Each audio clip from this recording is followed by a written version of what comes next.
guys, so today I'm going to show you how to use your Tesla mobile charger to charge your Model Y. Follow me. Alright, so here's our Tesla mobile charger. Ours is plugged in with the 240 power adapter. My understanding is now they only come with a 120, and I guess that's what came on my Model Y.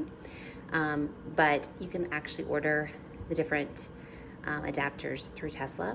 So I recommend you doing that if you want to charge at home. A 120 volt charge would take a whole lot longer than the 240. So just keep that in mind. But here's my 240. We don't have the wall charger for this. We just have this mobile charger. But it's very convenient for us.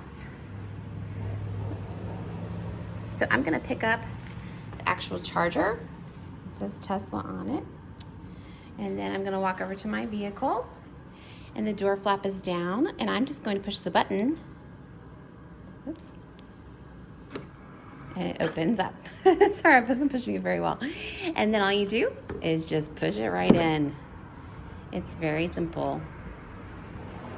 And then when the blue light flashes, it's in, and then green means it's actually charging. Inside your vehicle, you can see how much time is remaining, what your current percentage is at, and how fast your car is charging. You can also stop charging through this if you would like. All right, so then once you're finished charging, you just simply click the button and pull it right on out. And the door flap will close automatically.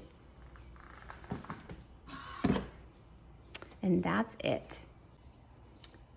Once you work out your power outlet usage and string up your charger, it couldn't be easier to charge from home.